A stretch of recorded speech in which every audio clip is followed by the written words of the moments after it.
यस्य केवलं तस्मै ज्येष्ठाय ब्रह्मणे नमः। तस्मै ज्येष्ठाय ब्रह्मणे नमः।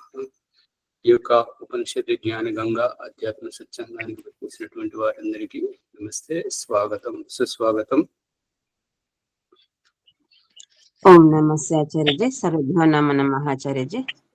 నమస్తే అందరికీ నమస్తే.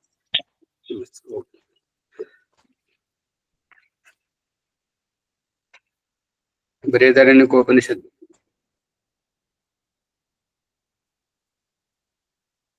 5వ అధ్యాయము 5వ బ్రాహ్మణంలో ఉన్నాము.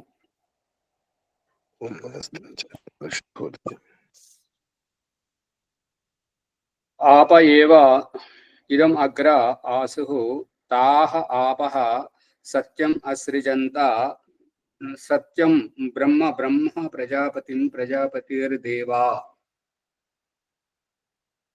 దేవాస్తే దేవాః సత్యమేవ ఉపాసతే తదేతత్ అక్షరం సత్యమితి. ఈ ఓంకారాక్షరం, ఓంకారం ఇది సర్వం. ఈ ఓంకారాక్షరం, ఈ ఓంకారం ఎవరికైతే నామధేయమో ఆ ఓంకారేశ్వరుడు సృష్టి ఆరంభంలో ఉండి ఈ యొక్క వ్యవస్థనంతా చేస్తున్నాడు. కాబట్టి ఆ యొక్క పరమేశ్వరుడు ముఖ్యము, అతడు చేసేటువంటి కార్యము సత్యము, అతడు సత్యము, అతని యొక్క ఓంకారం. అన్ని పేర్ల కల్లా ఓంకారం అనేటువంటి నామధేయం పేరు అతి ముఖ్యమైనటువంటిది. అది ఏకాక్షరం, ఓంకారాక్షరం, అది సత్యం అని చెప్తున్నాడు. స ఇది ఏకం అక్షరం, అతి ఇది ఏకం అక్షరం, యం ఇది ఏకం అక్షరం, ప్రథమోత్తమే అక్షరే సత్యం మధ్యతో అన్రితం తదేతద్ అన్రితం ఉభయతః. ఈ అక్షరం ఏదైతే కనబడుతుందో ఈ అక్షరం లోపల ఉన్నటువంటివి సా ఇది ఆ యొక్క ఓంకారం, ఏకం అక్షరం ఒక్క అక్షరం,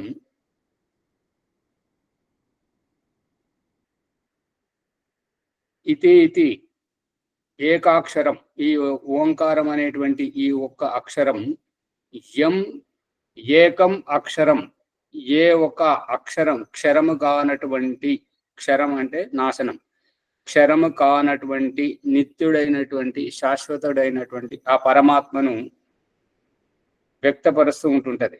ప్రథమోత్తమే అక్షరే, ఈ రెండు అక్షరాల మధ్యలో భూత భవిష్యత్తు ఈ యొక్క రెండింటి యొక్క మధ్యలో అక్షరే సత్యం, ప్రథమ మధ్యమే, ప్రథమ ఉత్తమే అక్షరే అంటే ఆరంభము మరియు చివరికి ఉన్నటువంటి ఈ యొక్క ఆ అక్షరములోని అంతరార్థం సత్యం, మధ్యతో అన్వితం. ఈ నడమంతరాన ఉన్నటువంటి మధ్యలో ఉన్నటువంటి ఈ యొక్క సృష్టి వ్యవస్థ అనేటువంటిది అన్వితం. తదేతద్ అన్వితం ఉభయతః. ఇక ఆ రూపకంగా చూస్తే సృష్టియే లేనప్పుడు ఆరంభం లేదు, అంతం లేదు, కాబట్టి అన్వితం అని చెప్పడం. కానీ ఈ యొక్క సృష్టికి భూత భవిష్యత్ వర్తమాన కాలములకు అన్నింటికి ఆధారమైనటువంటి పరమేశ్వరుడు సత్యేన పరిగృహీతం, ఇక అతడు సత్యము ద్వారా గ్రహించబడ్డాడు. సత్య భూయమేవ భవతి, ఈ సత్యమే నిరంతరంగా ఉంటుంటుంది. నైవ విద్వాన్ సం అన్రితం హినస్తి, ఇక విద్వాంసులు అనేటువంటి వారు అన్రితం హినస్తి, ఈ అన్రితాన్ని పట్టుకొని పాకులాడుతుంటారు. ఇది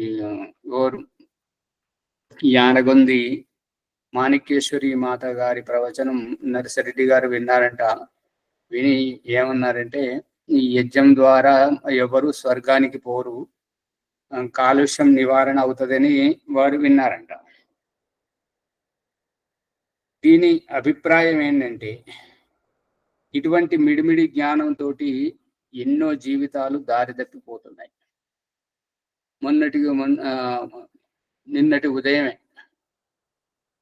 కుంభమేళాకు వెళ్ళి మౌని అమావాస్యకు స్నానం చేస్తే మన పాపాలన్నీ పోతాయి, ధన్యమవుతామని చెప్పేసి ఒకేసారి పోయి తొక్కిసలాటలో చచ్చిపోయారు, గాయాల పాలయ్యారు, కాళ్ళు చేతులు విరిగిపోయినాయి. అది పుణ్యమా పాపమా? అది ఎవరికి వారు ఆలోచించుకోవాలి. అందు గురించి ఇక్కడ ఈ మాణిక్యేశ్వరి మాత లాంటి మిడిమిడి జ్ఞానం కలిగినటువంటి వారు, ఈ మిడిమిడి జ్ఞానం కలిగినటువంటి వారు వారి స్వార్థాన్ని, వారి దొడ్లోకి వచ్చిన గొర్రెలను బయటకు పోకుండా కాపాడుకోవడానికి ఈ యొక్క ఆత్మరక్షణ రూపకంగా చేసుకున్నటువంటి ఆ కంచె అంటే ఇక బయట ఏమి లేదు, అంతా నా దగ్గరే ఉన్నది అనేటువంటి అభిప్రాయంతో, యజ్ఞంతో ఏమి కాదు అనేటువంటి మిడిమిడి జ్ఞానం ప్రతి మత సంప్రదాయం వారు ఇంకొకరిని తప్పుగా పడతారు. కానీ ఇది ఒక వ్యక్తి, ఒక మతము, ఒక సంప్రదాయము కాకుండా సాక్షాత్తుగా ఈ సృష్టి వ్యవస్థను ఏర్పాటు చేసి ఈ సృష్టి వ్యవస్థలో మనుషులు ఏ రకంగా మసలుకోవాలి అని చెప్పినటువంటి వేద జ్ఞానంలోనే ఈ యొక్క యజ్ఞం గురించి వర్ణన జరిగింది. కాబట్టి ఈ వేదము చదవనటువంటి ఈ అంతరార్థం తెలుసుకోలేనటువంటి భగవంతుని ఖండించి భగవంతునికి స్థానంలో మేమే దేవీ దేవతలు అని అవతారాలు బాబాలు ఎవరైతే చేస్తున్నారో అది వారి విజ్ఞతకే వదిలేయాలి. కానీ భగవంతుడు చెప్పినటువంటి వేదమును సత్యము నమ్మాలి. ఎందుకు అని అంటే భగవంతుడు చూపిస్తున్నటువంటిది ఏంటంటే, ఇంటి నుంచి బయటకు వెళ్ళిన వారు ఏ రూపకంగా వెళ్ళినా, ఎటువంటి స్థితిలో వెళ్ళినా ద్వారం గుండానే వెళ్ళాలి, మరియు ద్వారం గుండానే ఇంట్లోకి రావాలి. ఈ యొక్క జీవన ముక్తిని, జన్మలను తరించిపోయేటువంటి ముక్తి ఏంటంటే వేదము ద్వారానే అవుతుంది. బ్యాక్ టు ద వేదాస్, వేదముల వైపు తిరిగి రావాల్సిందే. ఈ యొక్క మా మాణిక్యేశ్వరి మాత కావచ్చు, ఇంకెవరైనా కావచ్చు, వ్యక్తిగతమైనటువంటి విమర్శలు ఎందుకు చేస్తారు అని అంటే తమ లోపాన్ని కప్పిపుచ్చుకోవడానికి. మరి దేవుడు గొప్పవాడా, ఈ మనుషులు గొప్పవాడా అంటే దేవుడే గొప్పవాడు.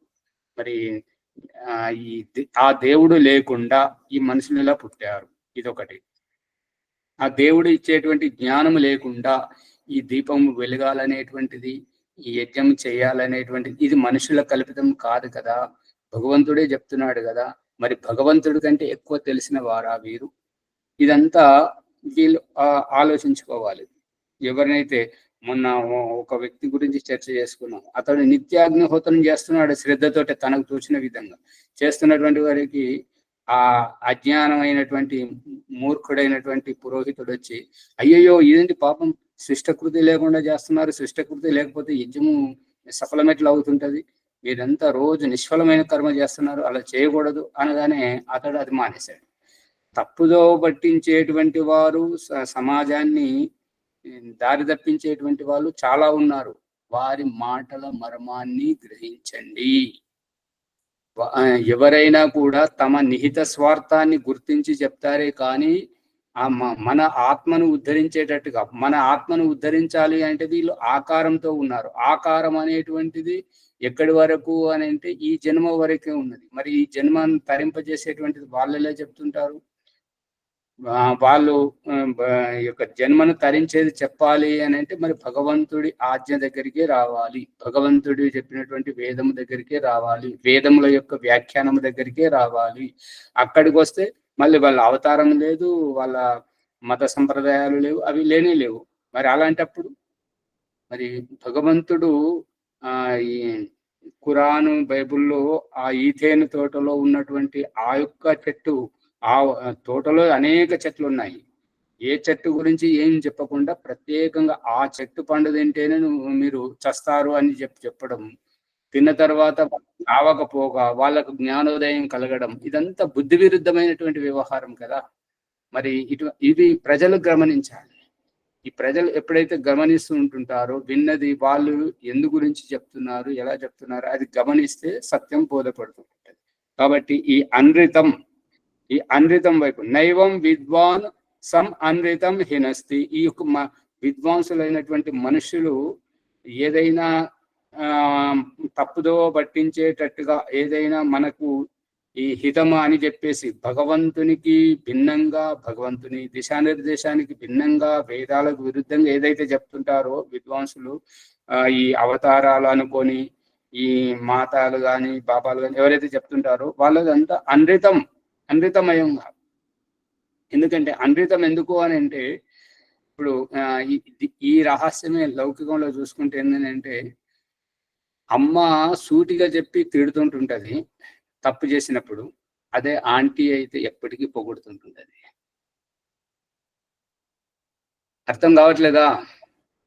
ఓమాచారి, అమ్మకేమో తన బిడ్డ పైకి రావాలి, తన బిడ్డ గొప్పగా ఎదగాలనేటువంటి ఉద్దేశం ఉంటది. ఆంటీకి ఏముంటది? ఎగేసి తమాషా చూడడం, మనల్ని ఎగేసి, దాని పరిణామం ఏమైనా కానీ ఆ రకంగా చూసేటప్పుడు ఆంటీ ఎప్పుడు పొగుడుగా, నీకేంటే నువ్వు మహారాజు, మీ నాన్న ఇలాంటి వాడు, మీ అమ్మ ఇలాంటిది, మీకేంటి ఇలా ఇలా అని చెప్పేసి మనల్ని పొగుడుకుంటూ ఆమెను పెట్టేస్తారు. మునిగారు చెప్పండి. ఇప్పుడు అట్లాంటి చేసే వాళ్ళకు మరి ఫలితం పరమాత్మ ఇస్తుండా ఇవ్వడా? తప్పనిసరిగా పరిణామం చెప్పండి. తప్పనిసరిగా ఇస్తాడు. అది చెప్పండి. అది చెప్తే వాళ్ళ లోపల జ్ఞానోదయం అయితే వాళ్ళు మార్చుకుంటారు. ఇంకా వాళ్ళు వింటే కదా మన ఈ వింటారు. ఇప్పుడు కాకుండా ఎప్పుడైనా వింటారు. ఆచార్య మాణికేశ్వర్ కరీంనగర్ ఉంది, ఆర్య సమాజాలతోనే యజ్ఞం చేయించాలని అంటే శంకరార్య ఎప్పుడు వాళ్ళని ఆ శంకరార్యని పిలుస్తారట. నేను వెళ్ళాను, ఓన్లీ యజ్ఞం మాత్రమే. ఇంకా మెట్లు పెడితే పైసలు రాతాయి ఒక్కొక్క మెట్టుకు. అదే మరి ఈ నర్సరెడ్డి లాంటి వాళ్ళు ఇటువంటివి వినరు. ఏదైతే తప్పుడు మార్గం అదే అయితే పట్టుకుంటారు తూచే తప్పకుండా. వాళ్ళ ఇంట్లో వారికి ఒక్కరికే కాదు, ఆ శుభకార్యం చేయిస్తామని వద్దు అనేటువంటిది వాళ్ళ ఆవిడని అడిగితే మా ఆయన అడిగితే ఆయన అన్ని చూసుకుంటాడు, కోడల్ని అడిగితే మా మామగారు పెద్దవాళ్ళు ఉండగా వాళ్ళని కాదని మేము ఇట్లా ముందుకు పోతామని వీళ్ళు. మన వాళ్ళంటే మా అమ్మ నాన్న మా తాతయ్య వాళ్ళు చేస్తే నేను చేస్తామని వాళ్ళు. అంటే ఎంతమందికి ఇతను అడ్డంకిగా ఉన్నాడో గుర్తుపెట్టుకున్నాడు. అంటే వీళ్ళకి తెలియదు. ఏం తెలుస్తుంది అంటే, ఒక స్థాయి వరకు వచ్చినాక కొంతమంది వాళ్ళకి భక్తులు ఏర్పడ్డాక వాళ్ళ స్వార్థం కోసము భగవంతుడిని రకరకాలుగా వాడుకొని వాళ్ళ స్వార్థం కోసం వాడుకుంటున్నారు. అట్లా చెప్తున్నారు కానీ అసలు ఒరిజినల్ చెప్తలేరు, ఉన్నట్టు చెప్తున్నారు.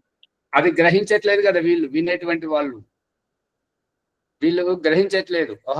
యజ్ఞం తోటి ఏం కాదట అని చెప్తున్నారు. ఏం కాదట అంటే ఒక్క నిమిషం గమనించండి. పౌరాణికం పూజలు ఆ విగ్రహం దగ్గర పువ్వు పెడుతున్నారు. ఆ పెట్టిన పువ్వు అక్కడే ఉంటుంది మళ్ళీ మనం తీసే వరకు. కాకపోతే దాని యొక్క కళ చెదిరిపోతుంది, వాడిపోతుంది, ఎండిపోతుంది, అక్కడే ఉంటుంది. దాన్ని తీసి అక్కడ పడేస్తే ఆ మురిగిపోయి దాంతో దోమలు తయారై దాంతో మలేరియా ఈ యొక్క జ్వరాలు, విష జ్వరాలు వస్తుంటాయి. అదే యజ్ఞంలో వేసినటువంటిది కనబడే రూపాకృతి మాత్రం మనకు భస్మముగా కనిపిస్తుంది. దాని యొక్క పదార్థ గుణధర్మం వెంటనే అది మారిపోతుంది కదా, కాలుష్యాన్ని నివారణ చేస్తుంది కదా. ఇవి రెండు ఒకటి. ఇక మూడవది కనబడింది ఏంటంటే మన చేత ఈ శుభకార్యం జరిగింది, మన చేత వీరికి దీర్ఘాయుషు, వీరికి రోగ నివారణ, వీరికి సద్బుద్ధి ఏదైతే యజ్ఞం ఉద్దేశించి చేయడం జరిగిందో ఆ సంస్కారాల నిమిత్తకంగా కానీ ఈ యజ్ఞం నిమిత్తకంగా చేయడం జరిగిందో ఆ యజ్ఞము అనేటువంటిది అయిపోయింది ఏది మన చేతికి రాదు. అయిపోయింది ఏది మన చేతికి రాదు. మనం కంచంలో పెట్టుకున్నటువంటి అన్నం ద్వారా చూపిస్తున్నాడు దేవుడు. మనము తిన్నటువంటిది అది అయిపోయినటువంటిది మళ్ళీ మన చేతికి రాదు, మన కంచంలోకి రాదు, మన చేతిలోకి రాదు. అది దాన్ని మనం వమనం చేస్తే ఇంకొక ప్రాణికి ఉపయోగపడుతుందే తప్ప మనది మనకు ఉపయోగపడదు. మనం వాంతి చేసుకుని మనం తినం. ఇక భగవంతుడు చూపిస్తున్న దృష్టాంతం ఏంటంటే, ఎవరైతే దాన ప్రవృత్తి కలిగి ఉంటుంటారో, ఇచ్చేటువంటి ప్రవర్తనతో ఉంటుంటారో, ఈ యొక్క వ్యావహారికంగా చూస్తే ఏంటంటే వారి దగ్గరికే ధనాన్ని స్రవింపజేస్తుంటాడు, వారి దగ్గరికే వస్తుంటుంటది. ఇవ్వని వారి దగ్గరికి రాదు, ఇవ్వని వారి దగ్గర ఊడ్చుకుపోతుంటుంటది. మళ్ళీ కొట్లాటలు అవి ఇవి జరుగుతుంటుంటాయి. అది గమనించాలి. అందు గురించి ఎవరైతే మంచి పనులు చేస్తుంటారో వారికే మంచి సంకల్పం. ఎవరైతే ఈ పేదలకు, గోశాలకు, ఆశ్రమాలకు ఎవరైతే దానం చేస్తుంటారో అక్కడ ప్రతి ఒక్క చోట వారే కీర్తింపబడుతుంటారు. అందు గురించి భగవంతుడు పొగిడిస్తున్నాడు, మరి ద్రవ్యం కూడా భగవంతుడు చూపిస్తున్న భౌతిక దృష్టాంతం ఏంటంటే వర్షింపజేసేయడానికి కారణము ఉప్పెనలాగా నీటి పరమాణువులను పైకి లేపి మేఘాలను తృప్తి చేసి మేఘాలతోటి వర్షింపజేసినటువంటి నీరునంతా మళ్ళీ ప్రవహింపజేస్తున్నది సముద్రానికి. వస్తుందా లేదా? సముద్రానికి చేరుతుందా లేదా? అందుగురించి ఎక్కడి నుంచి అయితే బయలుదేరుతుంటో మళ్ళీ అక్కడికే చేరుతుంటది. ఇచ్చేవాడివి నువ్వవాడివి, తీసుకునేవాడిని నేను వాడిని. ఈ ఇచ్చుడు తీసుకున్నాడు ఇది ఎంత ఉట్టిదే, కేవలం చేతులు మార్పించి అహంకారాన్ని ఆవిరి చేస్తున్నటువంటి వాడు భగవంతుడు. దీని ద్వారా మన ఆత్మ ఉత్థానమే జరుగుతుంది. ఇందాక మునిగారు చెప్తున్నారు కదా, నాకు ఇల్లు లేదు, ఇల్లు ఉండేది ఇల్లు లేదు, కుటుంబం ఉండేది కుటుంబం లేదు, పిల్లలు ఉండేది పిల్లలు లేరు అంటే లేరు అనేది కాదు. వారు ఏం చెప్తున్నారంటే దీక్షారూపకంగా నేను వానప్రస్థ దీక్ష తీసుకున్నాను కదా అని ఆ ఉద్దేశంతో అయితే ఈ ప్రసంగం సరిగా ఉంటుంటది. అంతేగాని వారికి ఇల్లు లేదని కాదు, వారికి కుటుంబం లేదని కాదు, వారికి పిల్లలు లేరని కాదు, అన్నీ ఉన్నాయి. కాకపోతే ఏంటంటే ఈ యొక్క ఆత్మ చింతన చేస్తూ ఉన్నప్పుడు ఇవన్నీ వీరు మునిగారు అయితే ఇక్కడున్నారు. ఒక దృష్టాంతం సత్యనారాయణ గోయంక గారు చెప్తుంటారు ఏంటంటే, ఒక రాజు ధ్యానం చేస్తుంటే నేను ఎవరికి ప్రియమైన వాడిని, నాకు అత్యంత ప్రియంగా ఎవరు ఎవరు ఎవరు ఎవరని ఒలుస్తూ పోతుంటే నాకు నేనే ప్రియము. సంయోగం ఏంటంటే రాజు భార్య కూడా ఇదే ఆధ్యాత్మిక సాధనతోటి ప్రభావితమై ఉన్నది కాబట్టి ఆవిడ సాధన చేస్తుంటే ఆవిడకు కూడా ఏమొచ్చిందంటే నాకు ఎవరు అత్యంత ప్రియమైన వారు అని దేహమును, ఇంద్రియాన్ని, ఈ ద్రవ్యాన్ని, వస్త్రాలను, ఆభూషణాలను అన్నింటినీ ఒలుసుకుంటూ పోతుంటే రాజు పరాయి వాడు కదా, మరి నాకు నేనే ప్రియము అనేటువంటిది వారికి బోధపడింది. ఇక ధ్యానంలో లేచిన తర్వాత స్వామి నేను నాకు అభిప్రాయం బోధపడింది, నేను చెప్తాను అంటే చెప్పమన్నాడు. చెప్తుంటే ముందు రాజా అంటాడు, ప్రియే నాకు ధ్యానంలో ఈ విషయం వచ్చింది, ఈ యొక్క సమాజంలో మనకు ఎవరు ప్రియమైన వారు అంటే మనకు మనమే ప్రియమైన వాళ్ళము, ఇంకెవరు లేరు అని చెప్పేసి అతను చెప్తాడు. స్వామి నాకు కూడా అదే భావం వచ్చింది, నేను చెప్పాలనుకున్నారు మీరు చెప్పేశారు, అది మనకు ఎవరికి వారమే ప్రియం అని. ఈ రకంగా భౌతిక వ్యవహారంలోనైతే దీంతో గొడవలు అవుతుంటాయి అనమాట. నాకు నేనే ప్రియం అని భార్య అంటే భర్త ప్రియం కాదు అని అంటే అక్కడ గొడవలు అవుతుంటాయి అనమాట. కానీ వీళ్ళు ఆధ్యాత్మిక సాధనలో ఉన్నారు కాబట్టి తథాస్తు నువ్వు ఉన్నతిని సాధిస్తున్నావు కాబట్టి నీ కళ్యాణం అవ్వుగాక అనేటువంటి ఆశీర్వాదం వారు పొందుతుంటారు. ఇక్కడ ఎవరు ఏది చేసినా మన ఆత్మ ఉత్థానం గురించి అనేటువంటిది అభిప్రాయం. అందుకే విద్వాంసులను ఇక్కడ ఒలిసి చూపిస్తున్నాడు ఋషి. వీళ్ళు ఏదైతే స్వార్థపూరితంగా చెప్తుంటారో ఇదంతా అనృతమే, అజ్ఞానమే, అవిద్యయే. అది అనృతం అంటున్నారా అమృతం అంటున్నారా అని స్పష్టంగా వస్తలేదు. ఇప్పుడు నిన్న వరలక్ష్మి అమ్మ గారు అంటున్నారు కదా, సత్యం అగ్నే వ్రతపతే వ్రతం చరిష్యామి తత్తే ప్రబ్రవీమి తచ్చకేయం తేన రిధ్యాసం. అమృతాద్ అనాల్సిన చోట అమృతాద్ అంటున్నారు. పెద్ద తప్పు అవుతుంది. చాలా పెద్ద తప్పు. అమృతం నుంచి వైదొలిగించడం, అమృతం నుండి వస్తున్నాను నాకు అమృతాన్ని ప్రసాదింపమంటే అది చాలా అజ్ఞానం, అవిద్య. మరి అది వారు గ్రహించారో లేదు తర్వాత చెప్పడం జరిగింది. అనృతము అంటే అసత్యం, అబద్ధము కదా, అంతే. అది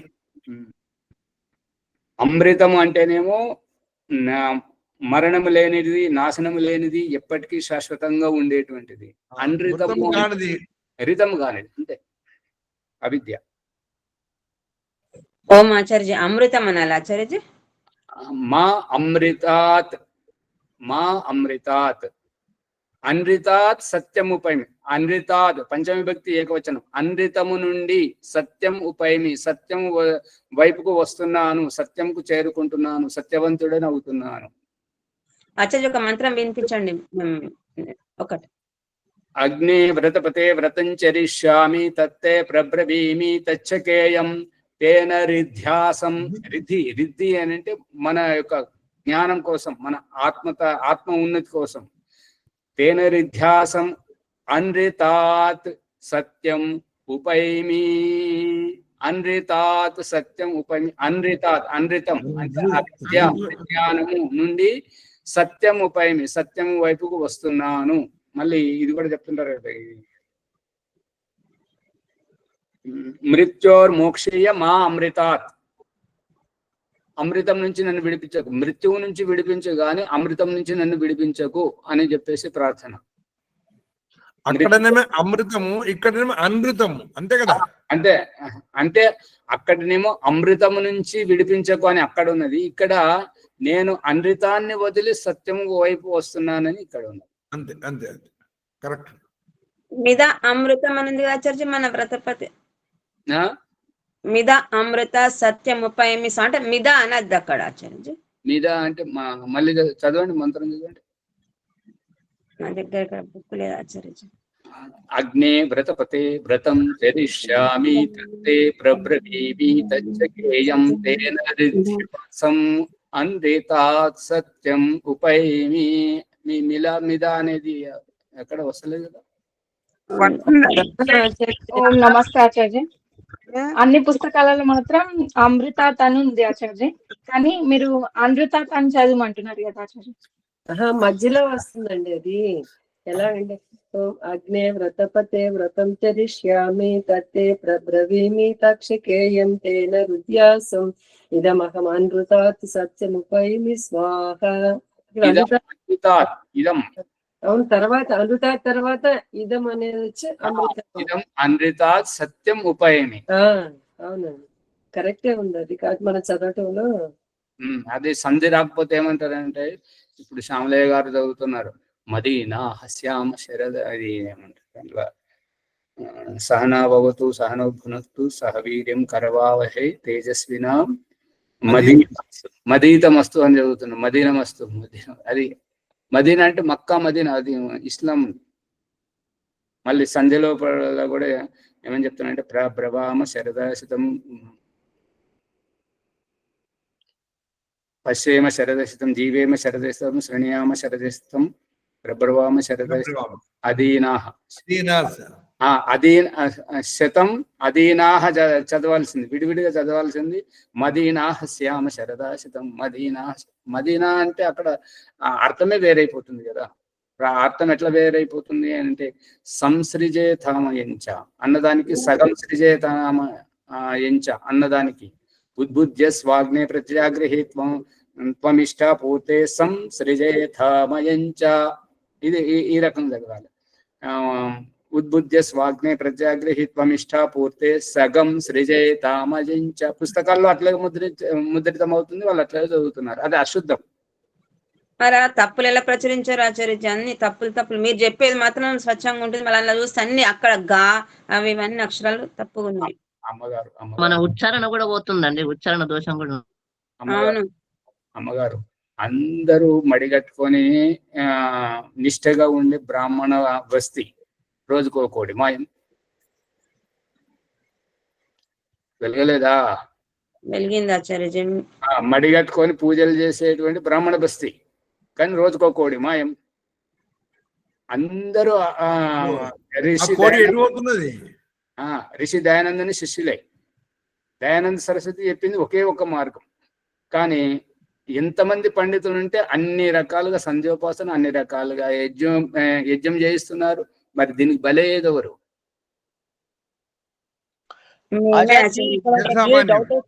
ఒక ఉపరాయన ఇంకొక ఉపరాయన వచ్చి ఇల్లు చూడు అంటే ఈ ఇల్లు బాగాలేదు, ఒకటి చేసిన ఆయన ఇంకొక ఆయన ఒప్పడే ఒప్పాడు. అసలు అది ఎంత కరెక్ట్ ఉన్నా అని కూడా ఆయన చేసింది ఈయన ఒప్పాడు, ఈయన చేసింది ఆయన ఒప్పాడు. ఆ విధంగానే ఈ వ్యవస్థ కూడా అట్లనే కనబడు.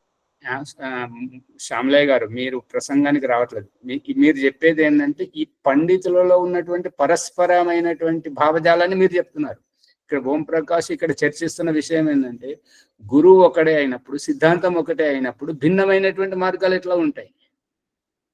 ఇప్పుడు చెప్పాలి. ఇప్పుడు మన పుస్తకం వచ్చిన తర్వాత ఇప్పుడు ఎంత పెద్ద రాద్ధాంతం అవుతుంది, కోలాహలం అవుతుంటుంది చూడండి. ఏంటంటే ప్రమాణం చెప్పినా కూడా వినకుండా వీళ్ళు ఇష్టం వచ్చినట్టుగా చేస్తున్నారు, ప్రజలను తప్పుదోవ పట్టిస్తున్నారు. అది ఎన్నడైనా ఊడ్చుకోపోవాల్సిందే, తప్పుడు మార్గం. గురువు అన్నప్పుడు గురువు అనుయాయులు గురువు చెప్పిన మార్గంలో వెళ్ళాలి, కానీ గురువుకు విరుద్ధంగా వెళ్ళకూడదు. అప్పుడు మీరు ఒక్కరే కదండి, మిగతా వాళ్ళందరూ సమాఖ్య మీరు ఒక్కరే ఇంకా అది విడిచిపెట్టి పొగడతలు విడిచిపెట్టండి. సత్యం ఏంటంటే మనకు ప్రమాణం ఏం చూపిస్తున్నది దయానంద. వాళ్ళ దగ్గర ఉన్నాయి అవే పుస్తకాలు, మన దగ్గర ఉన్నాయి అవే పుస్తకాలు. వాళ్ళ దగ్గర ఉన్న పుస్తకాలను అదే దయానందుడు రాశాడు, మన దగ్గర ఉన్న పుస్తకాలను అదే దయానందుడు రాశాడు. కానీ అర్థం చేసుకోవడంలో ఎవరికి ఎలా నచ్చితే అలా అర్థం చేసుకున్నారు. కాబట్టి ఈ యొక్క భిన్నమైనటువంటి అభిప్రాయాలు ఇదంతా. అందుకే ఇక్కడ యాజ్ఞవల్క్య మహర్షి చెప్తున్నది ఏంటంటే నైవం విద్వాన్ సం అనృతం హినస్తి. ఈ యొక్క విద్వాంసులు ఏదైతే చెప్తున్నారో అనృతం ఎన్నో మంత్రం ఇది? 5వ బ్రాహ్మణంలో ప్రథమ సంపుటం చివరికి, 5వ అధ్యాయం 5వ బ్రాహ్మణంలో ప్రథమ సంపుటంలో చివరి వాక్యం. అందు గురించి ఇది వ్యక్తిగతమైనటువంటి స్వార్థం, ఎవరినైతే ఎదుటి వారిని తప్పుదో పట్టించేదంతా అనృతమే అనేటువంటిది సారాంశం. తెలుగులో 227 పేజీ. తత్ సత్యం అసౌ స ఆదిత్య. ఈ యొక్క తత్ యత్ సత్యం, ఈ యొక్క అనృతం వెనక తత్ యత్ సత్యం, ఏదైతే సత్యం ఉన్నదో అసౌ స ఆదిత్య, ఆ యొక్క ఆదిత్య స్వరూపుడు. ఇప్పుడు దాయిని అమ్మగారు భగవంతుని స్వరూపం గురించి చెప్పేటప్పుడు ఏమని చెప్తున్నారంటే, మా గురువు గారు చెప్పారు ఈ యొక్క ప్రకాశ స్వరూపుడు అంటారు. అంటే మళ్ళీ వారిని అడగడం జరిగింది, అమ్మ మరి ప్రకాశ స్వరూపుడు అన్నప్పుడు దాంట్లో దోషమేం లేదు, కానీ ప్రకాశాన్ని ఇంకొకటి వెంటాడుతున్న చూడండి, చీకటి. రాత్రి చీకటి వస్తుంది కదా, దినం తర్వాత రాత్రి, రాత్రి తర్వాత దినం, మరి ఒకదాని ఒకటి ఉన్నది కదా. మరి ఏది గొప్పది అని అంటే చీకటే గొప్పది. మరి చీకటి గొప్పది, మరి చీకటిని వెళ్తారు వెంటాడుతుంది కదా. అంటే ఆ ప్రకాశింపజేసేటువంటిది. ఇప్పుడు కరెంటు విద్యుత్తును బల్బును వెలిగింపజేసేటువంటి, ఫ్యానుని తిప్పేటువంటి విద్యుత్తు గొప్పది, అంతేగాని వెలిగే బల్బు గొప్పది కాదు, తిరిగే ఫ్యాన్ గొప్పది కాదు. ఈ రహస్యం తెలుసుకుంటే ఈ ప్రకాశ స్వరూపుడు అని ఏదైతే మనం ఈ వెలుతురును చూపిస్తున్నామో అది తప్పుడు భావజాలం. ఓ మాచాది, అని ప్రకాశంలో ఉన్నది పరమాత్మనే, చీకట్లో ఉన్నది పరమాత్మనే కదా. కాదు స్వామి, ప్రకాశంలో ఉన్నది కాదు, ప్రకాశింప చేస్తున్నది. అవునవును, ప్రకాశ స్వరూపుడు, అంతేగాని ప్రకాశం పరమాత్మ కాదు. ప్రకాశానికి నాశనం ఉన్నది కదా. అవును, సూర్యాస్తమయంతో ప్రకాశం నశిస్తుంటది కదా. మరి చీకటి అన్నప్పుడు రాత్రి గడిచిన తర్వాత సూర్యోదయం అవ్వడంతో చీకటి నశిస్తున్నది. మరి చీకటి శాశ్వతం కాదు, వెలుతురు శాశ్వతం కాదు, భగవంతుడు మాత్రం శాశ్వతం అనేటువంటిది ఈ సూర్యునికి ఆదిత్యునికి ఉన్నటువంటి తేడా. సూర్యుడు ఉదయిస్తాడు, అస్తమిస్తాడు, కానీ ఆదిత్యుడు ఉదయించాడు, అస్తమించాడు, నిరంతరం తన గతిలో తాను ఉంటాడు.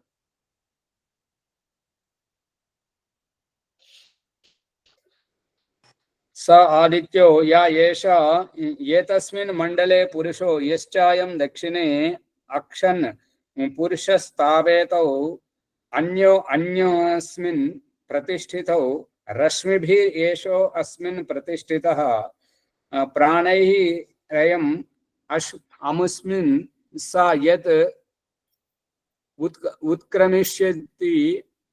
ఉత్క్రమిష్యన్ భవతి శుద్ధం ఏవ ఏతన్ మండలం పశ్యతి తేన నా ఏనం ఏతే రశ్మయః ప్రత్యాయంతి.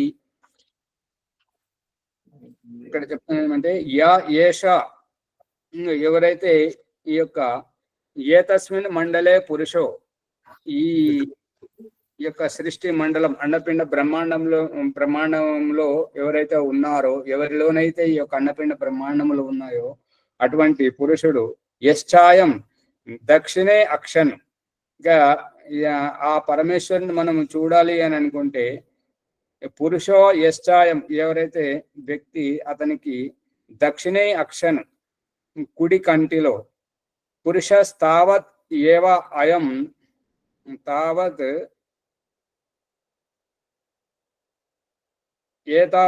ఏతౌ అన్యో అన్యస్మిన్. ఇప్పుడు ప్రతి ఒక్కరు చూస్తున్నప్పుడు వారిలో ఇంకొకరు కనపడతారు, గమనించారా? అవును, కంటి పాపలో వారికి పాప కనబడుతుందంట, మీకెవరు కనబడుతుంది? తాత కనబడతారా? Yeah. అంటే ఎవరైతే ఎదురుగా ఉన్న వారి ప్రతిబింబం వారి కంటిలో కనిపిస్తుంటది కదా, అవునా ఆచార్య అదే అది ఇక్కడ చెప్తున్నారు. పురుష ఏతావన్యో ఏతౌ అన్యో అన్యస్మిన్ ఒకరు ఇంకొకరి కంటిలో. అంటే మనం చూస్తున్నప్పుడు మన కంటిలో ఎదుటి వారు కనిపిస్తున్నప్పుడు వారి కంటిలో మనం కనిపిస్తుంటాం కదా, వీరిలో వారు వారిలో వీరు. అది ఇక్కడ చెప్తున్నటువంటిది. అన్యో అన్యస్మిన్ ప్రతిష్ఠిత రశ్మిభి యేషో అస్మిన్ ప్రతిష్ఠిత. ఈ నరసింహారావు గారిది మంత్రపుష్పం విన్నారా, చూసారా? ఏది మరి చూసాం ఆచార్య. ఆ రకంగా ఆ రశ్మి, ఈ ఏవైతే కిరణాలు లాంటి రశ్మిలు ఏవైతే వస్తున్నాయో ఆ రశ్మిల కారణంగా ఈ ఒకరు ఇంకొకరి కంటిలో కనిపిస్తున్నటువంటి ఏషో అన్యస్మిన్ ప్రతిష్ఠిత, ఇతను అతని కంటిలో, అతను ఇతని కంటిలో. ప్రాణై అయం అముష్మిన్, ప్రాణై ఈ ప్రాణములతోటి, తృతీయ విభక్తి ఏకవచనం, ప్రాణై అయం అముష్మిన్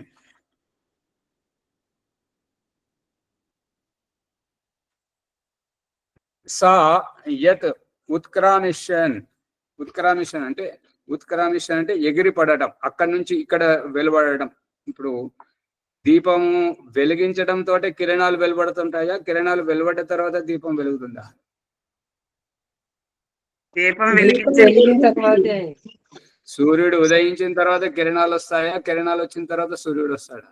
ఉదయించిన తర్వాత ఆచార్య. ఇప్పుడు ఏంటంటే సూర్యుని యొక్క మొట్టమొదటి కిరణం ఏదైతే మనకు కనిపిస్తుందో ఆ కిరణానికి మనం ఎదురుగా లేము కాబట్టి ఆ కిరణం మనకు కిరణం వస్తున్నట్టుగా కనిపిస్తుంది. అర్థం కావట్లేదా? అవునాచార్య. అందుకని ఈ నీడ ద్వారా చూపిస్తున్నాడు కదా భగవంతుడు. ప్రాతకాలమున పొడుగ్గా ఉన్నటువంటి నీడ మధ్యాహ్నం వచ్చేసరికి మన కాళ్ళ కిందికి వస్తుంటది. ఇక్కడ ఒక మనోరంజనం ఏంటంటే, ఒక నక్క పోతుండగా తన నీడను చూసుకునేదంట. ఆకలి కోసం, వేట కోసం పోతుంది. తన నీడను చూసుకున్నాము, నా శరీరం ఇంత పెద్దగా ఉన్నది, పెద్ద 2 ఏనుగులైనా కూడా సరిపోదు అనుకున్నదంట. ఇక మధ్యాహ్నం వరకు తిరిగి మళ్ళీ ఒకసారి చూసుకుంటే కాళ్ళ కింద, ఇప్పుడైతే ఒక చిన్న చీమ కూడా సరిపోతుంది నాకు అని అనుకున్నది. అర్థం కావట్లేదు దేవుడా. అంతరార్థం చెప్పండి ఆచార్య. అర్థం కాలే, మళ్ళీ ఒకసారి. ఇప్పుడు నక్క ఆహారం కోసం వేటాడడానికి పొద్దున బయలుదేరిపోతున్నప్పుడు పొద్దున పూట సూర్యకిరణాలు పడి తన నీడ పెద్దగా కనిపించింది. అమ్ము, ఇంత పెద్ద శరీరానికి చిన్న ప్రాణులు అయితే పెద్ద ఏనుగులు అయితే 2 ఏనుగులు అయితే సరిపోతుంది అని అనుకున్నదంట. ఇట్లా తిరుగుతూ మధ్యాహ్నం మళ్ళీ ఒకసారి ఏదో కారణంగా కిందికి చూసుకుంటే తన కాళ్ళ కింద తన నీడ కనిపించింది. అదే తన ఛాయను చూసి అనుకుందనమాట. ఇక ఇప్పుడు నా శరీరం ఇంత చిన్నగా ఉన్నది కదా, నాకు ఒక చీమ అయినా కూడా సరిపోతుంది భోజనమా అని అనుకున్నదంట. అర్థమైందా? అర్థమైంది కానీ ఎలాగో చెప్పడం అర్థం కావట్లేదు. ఉందంటే తన శరీరం కూడా అనుకుందనమాట. ఆ శరీరం సత్యం అని అనుకున్నది. శరీరమే సత్యం అని అనుకోవటం మూలాన ఏనుగులు కావాలనుకుంది. తర్వాత నీళ్ళ చిన్నగా అయిపోయేటప్పటికి శరీరంలో కూడా ఇటువంటిదని అదే ఉందని చెప్పండి ప్రభాకర్ గారు. అక్కడ నీడని మాత్రమే నమ్ముకున్నది. అది రహస్యం అంతే. అమ్మగారు ఇంత పెద్దగా సాగదీస్తున్నారు. అది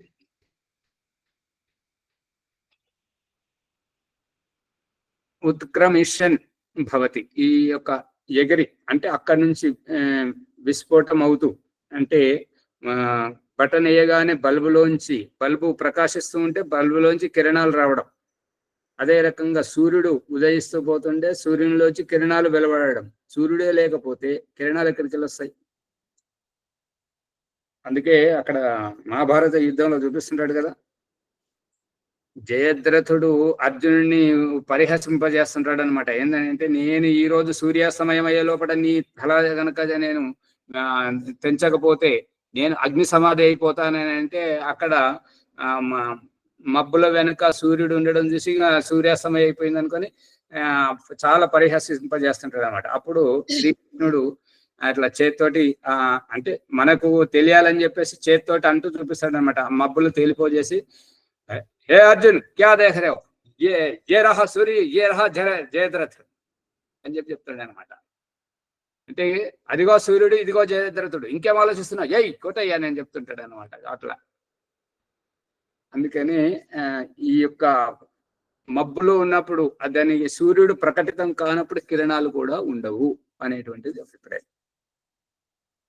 శుద్ధమేవ ఏతన్ మండలం పశ్యతి, ఎవరైతే శుద్ధమైనటువంటి మబ్బులు లేనటువంటి ఈ యొక్క మండలాన్ని, ఆకాశ మండలాన్ని చూస్తూ ఉంటుంటారో అటువంటి అప్పుడే ఈ యొక్క సూర్యుడు ఉదయిస్తున్నటువంటిది అస్తమిస్తున్నటువంటిది యథార్థం తెలుస్తుంటది. ఇంకొకటి ఏంటంటే అక్కడ ధ్రువ నక్షత్రంలో ఉండేటువంటి వారికి దినం అనేటువంటిది చాలా చిన్నగా ఉంటుంటది, రాత్రి అనేటువంటిది చాలా పెద్దగా ఉంటుంటది. 34 గంటలు ఏమో రాత్రి అంట, 8 గంటలు మాత్రమే అది 40 గంటలు రాత్రి, 8 గంటలు దినం అంట. అంటే ఆ మూల మీద ఉంటాడు కాబట్టి ఇటు నుంచి ఇటు జరగడానికి వాళ్ళకు అటువంటి. ఇప్పుడు వీళ్ళంతా ఈ గోవాలో కానివ్వండి, విదేశీ విశాఖపట్నం, ఈ యొక్క రాజమండ్రి లాంటి ఈ బీచ్లలో మన దగ్గర అంత చేయరు కానీ విదేశాలలో బట్టలేసి ఉంటారు. కారణం ఏంటి? శరీరానికి సూర్యరశ్మి అభావం వల్ల చర్మ రోగాలు వస్తాయి. దాని నివృత్తి గురించి వారు సూర్యరశ్మిని సేవిస్తుంటారు. అది మన వేదాలలో సూర్యకిరణ చికిత్స. సూర్యుడు ఉదయించేటప్పుడు అస్తమించేటప్పుడు ఈ యొక్క ఎండలో ఉండాలి అనేటువంటిది. అప్పుడు అల్ట్రా వైలెట్ రేసెస్ వస్తాయి, దాని గురించి వాళ్ళు ఆ విధంగా ఆ పరిస్థితిలో ఉంటారు.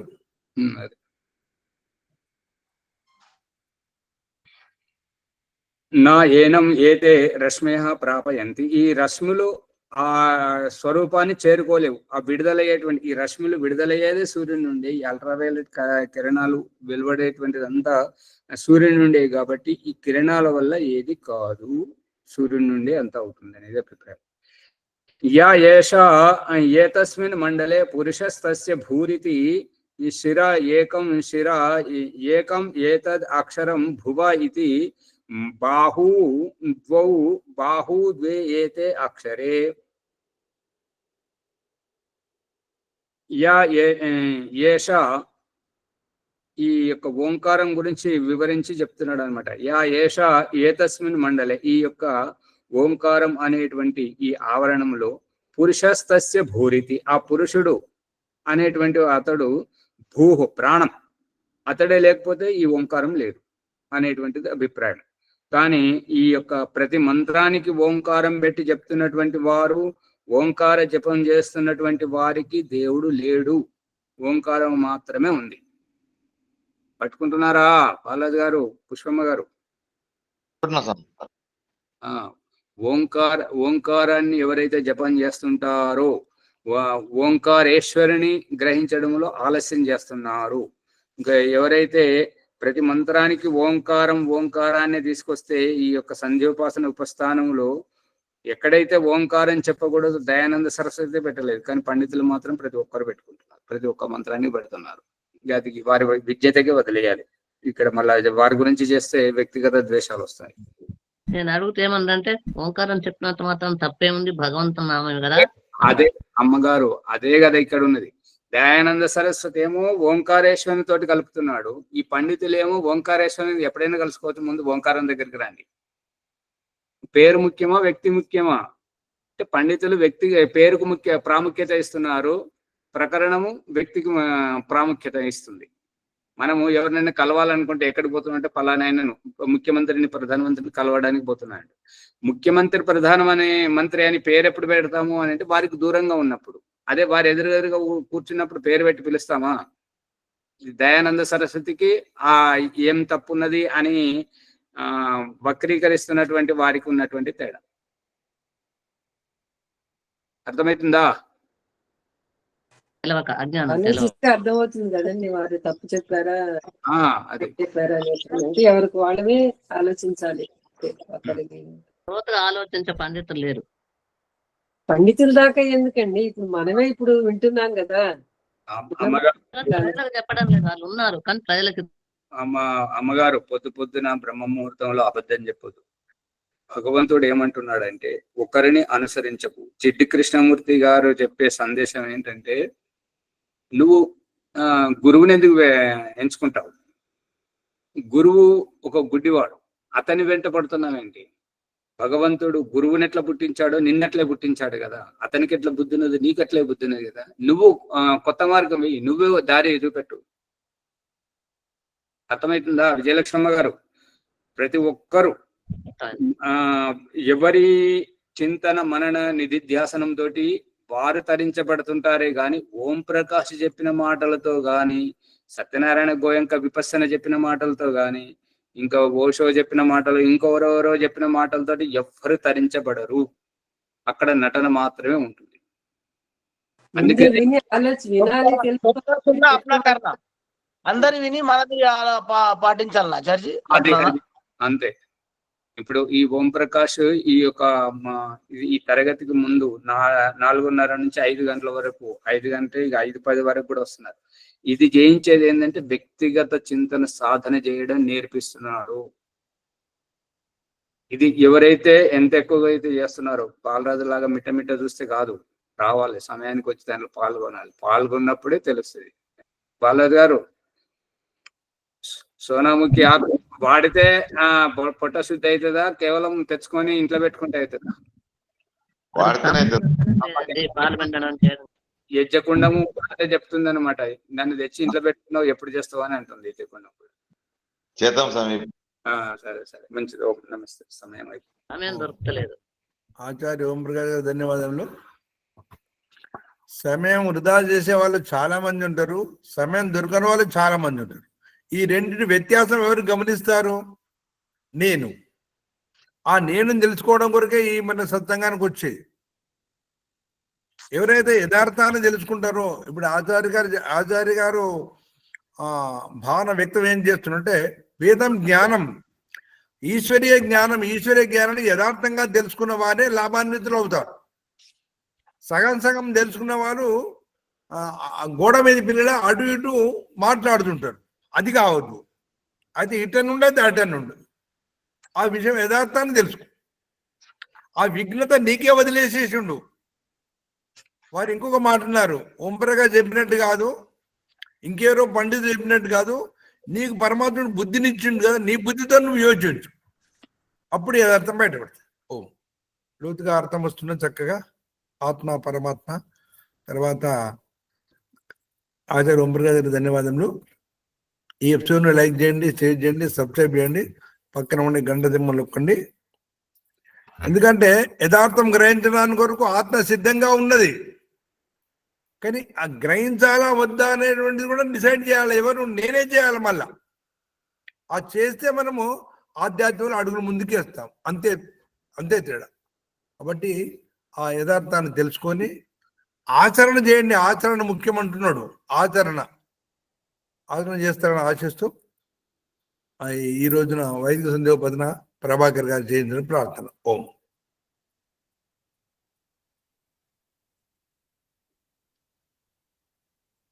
ఓం సర్వేభ్యో నమస్తే.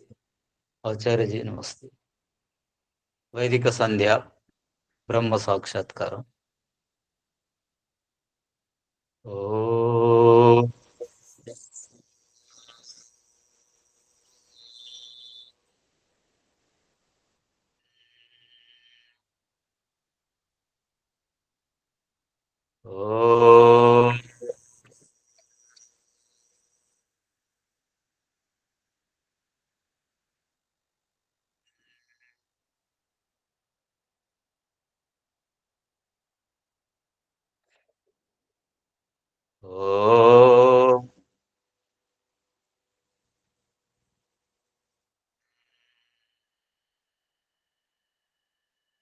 ఓం అమృతోపస్తర నమసే స్వాహా.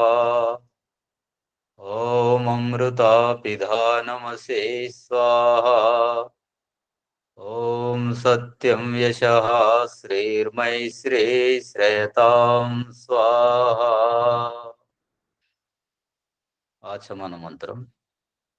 ओम शन्नो देवीरभिष्टय आपो भवन्तु पीतये संयोरभिस्रवन्तु नः। अंगस्पर्श मंत्रम।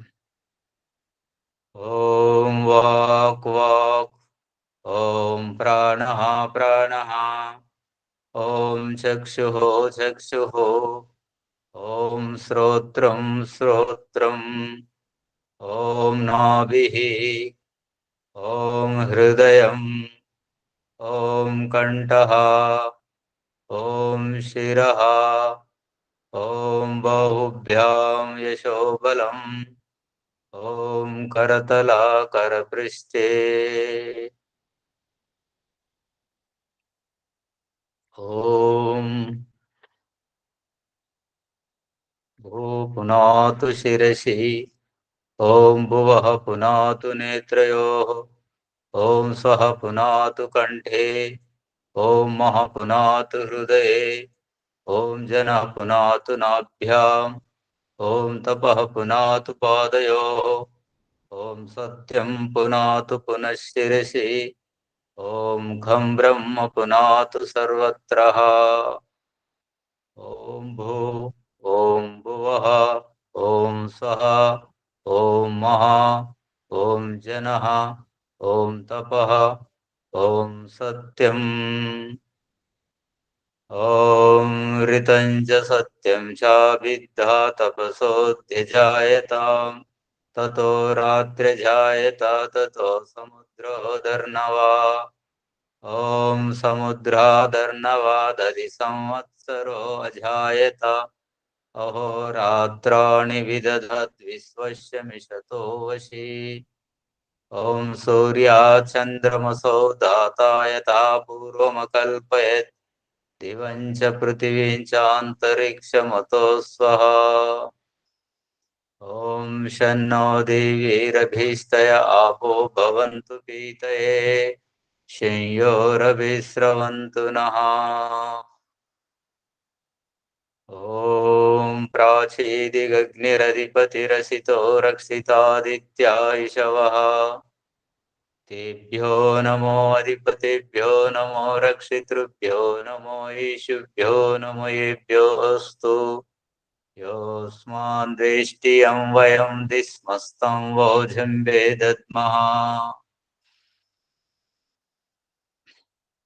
दक्षिणादीन्द्रोऽधिपतिस्थिरच्चिराजे रक्षिता पितर इषवः तेभ्यो नमो अधिपतिभ्यो नमो रक्षितृभ्यो नमो ईशुभ्यो नमो येभ्योऽस्तु योऽस्मान् द्वेष्टियं वयं दिस्मस्तं वोजम्बे दद्मः प्रतीचेदिक्वर्णोऽधिपतिः पृथाको रक्षितान्नमिषवः तेभ्यो नमो अधिपतिभ्यो नमो रक्षितृभ्यो नमो ईशुभ्यो नमो येभ्योऽस्तु योऽस्मान् द्वेष्टियं वयं दिस्मस्तं वोजम्बे दद्मः उदीचेदिक्सोमोऽधिपतिः स्वजो रक्षिता शनिरिषवः तेभ्यो नमो अधिपतिभ्यो नमो रक्षितृभ्यो नमो ईशुभ्यो नमो येभ्योऽस्तु योऽस्मान् द्वेष्टियं वयं दिस्मस्तं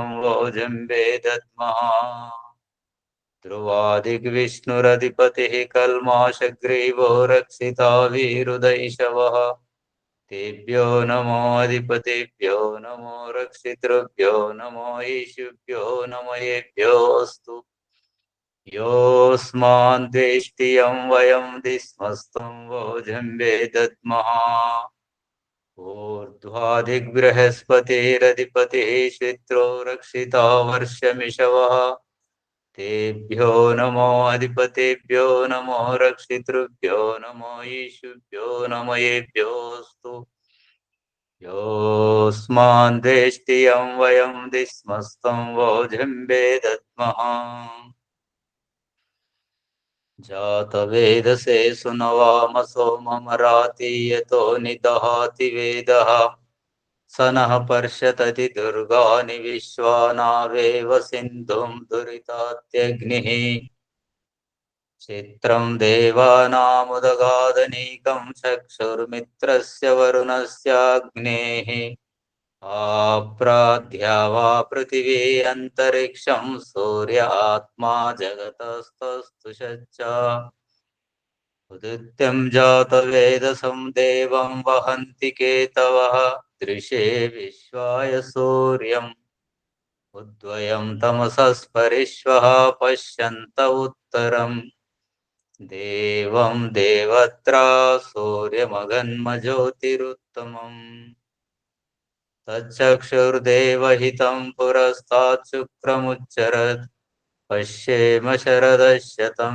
जीवेम शरदशतं शृणयाम शरदशतं प्रब्रवाम शरदशतम् अधीनास्याम शरदशतं भूयश्च शरदशतात् ॐ शन्नो देवीरभीष्टय आपो भवन्तु पीतये संयोरभिस्रवन्तु नः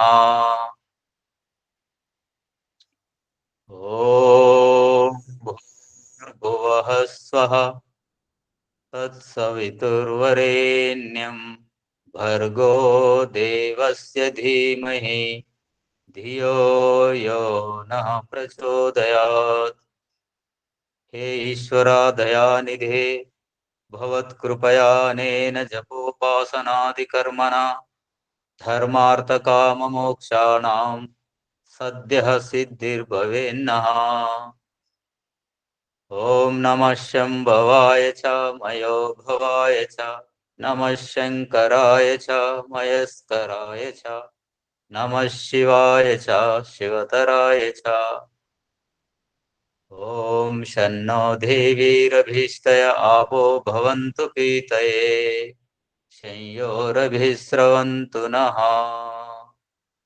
इति वैदिक संध्या ब्रह्म साक्षात्कारम् ओम सर्वेभ्यो नमस्ते आचार्य जी नमस्ते నమస్తే ఆచార్య సర్వే శాంతి మంత్రం చెప్పండి.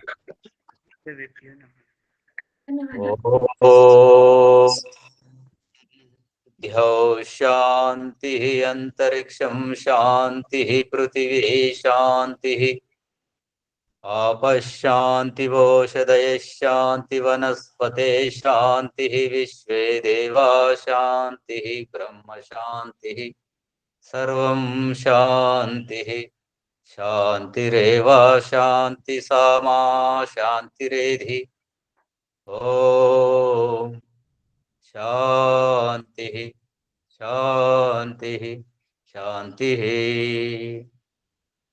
ॐ सर्वेभ्यो नमस्ते నమస్తే ఈ ఎపిసోడ్ అందరూ లైక్ చేయండి, షేర్ చేయండి. అందరూ గంట సింబల్ ను నొక్కి అందరికి పంచండి. మీ దగ్గర ఎన్ని గ్రూపులు ఉంటే అన్ని గ్రూపులలో పంచండి, షేర్ చేయండి. అన్ని గ్రూపుల్లోకి షేర్ చేసి అందరికి ఈ ఉన్నత